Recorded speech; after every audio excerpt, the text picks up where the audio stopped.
that we heard, the first was the reading for the Sunday. That was the one about the parable about the vineyard dressers, which is on its most basic level. There's always like lots of layers into a story, right? But the most basic first level is that this is clearly a prophecy, right, of Jesus himself in his own crucifixion, right? It's like a foretelling. There's a number of these parables that are like that. They're about Jesus and the passion and death and resurrection, right? Particularly in relationship to the people who are going to kill and destroy him. We'll put a pin in that for a moment. We'll come back to that gospel reading because it will have some insight for the rest of us, for the other ones we're going to look at. The other two, one is for the Sunday before the Feast of the Exaltation of the Cross, right, which is on the 14th. And so there's a special reading the Sunday before. And so we read that one. That was about the Son of Man must be lifted up, right? And it makes a reference to Moses lifting his arms up.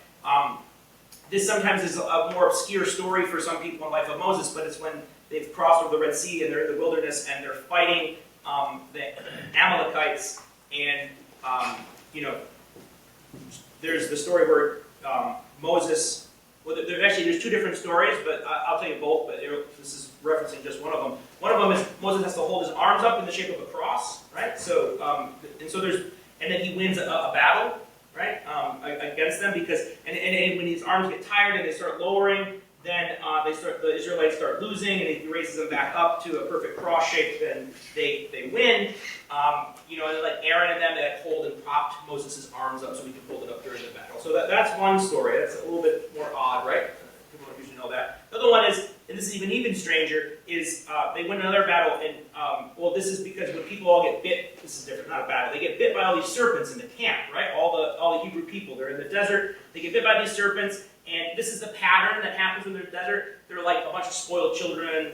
I mean, God did all these amazing miracles for them. He's giving them like quail and like manna, whatever that exactly is, like just showing up in the desert, and they're like complaining, we don't have enough food, or the water. People want to go back to the comforts of Egypt, right? Which is clear, like in this case, Egypt is symbolic for, sort of our old comfortable life, right? That's like safe, that we like, right? I mean, that's what that stands for. It's like, that's always a temptation, right, in our life to want to go back to sort of like a safe place, to retreat from something, right? But that retreat back into sort of safety and shrinking away from sort of the battle or the challenge that's in our life in front of us, that temptation is always a temptation to hell, right? Because that's what hell is. It's, in many ways, hell's for people who lack the courage to fully exist and live, right? And so it's like backing away. I'm going to go back into that comfortable place where I don't have to grow or become, my true self, really, right? And that's a painful process. So this is the temptation that they're facing. They get bitten by these serpents, and they're complaining even more. They're like, what are we doing? Let's just go home, right? And then Moses has a staff, and he takes a serpent. There's a serpent wrapped up around it, right? And they hold this up, right? And then everyone looks at it, at the serpent, which is like tied up on this pole. Then they all get healed of their poisonous bite. It's a very strange thing. This is definitely like a case of sort of like Old Testament, like, magical sort of like rites and stuff going on from the past. And they're like, well, what does this mean? What is this symbolic of? People stare at the serpent and they're healed. This also is an image of the cross as well, right? That being lifted up, that Jesus is lifted up on the cross, just like the serpent is lifted up, and Jesus, by being lifted up like that, and if we look to him right on the cross, then we're healed from the poisonous bite. So the clear reference here is that the poisonous bite is the poisonous bite from like the Garden of Eden, from like the serpent, like the tempting serpent. So it's like we have this bite, this poison. What is this poison? This poison is sort of like a sinful inclination, right? And what is sin but behaviors that lead to our destruction and death, right? That's all what sin is, right? Sin is just like this pattern of behavior. It will destroy you and the people you love, right? And so what really marks out what is a sin, what is not a sin, is like, well, what leads to death and what leads to life. Right? And in this case, they're bit, and so there's this sort of like the power of sin, which is like a poison, right? They're cured from it by by sort of looking at the serpent, or in this case by Christ being on the cross. And it's strange that Christ would be a serpent, but one of the, I think, deep psychological lessons we can learn from this is we're saved, right, by looking and facing the very thing that we're afraid of, right? By facing the very thing that is the cause of the poison, right? The thing that is the enemy, the facing our enemy, right? If we face that with courage, that is part of the healing process. And so what these readings reinforce for us, and what the whole baptismal service did also, is how much this life that's been given to us by God to live fully and full of love is something you have to fight for. Right? That the life is this battle, right?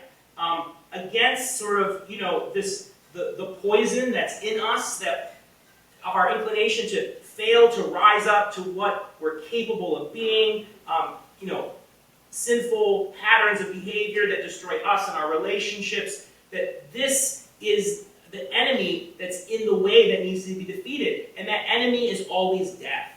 The death of a relationship, the death of a community, the death of myself, maybe through my own conscience or whatever it is, right? This is a battle of life and death against different powers and forces, and this is framing what sort of like the spiritual life is like, which is really to say what life itself is like. And if we recall the baptismal service, there was hardly any conversation or talk or prayers about sort of actually there was nothing about this, about going into the water to be washed or cleansed from your sin as if sin was a stain or something like this. There's nothing like that in the baptismal service.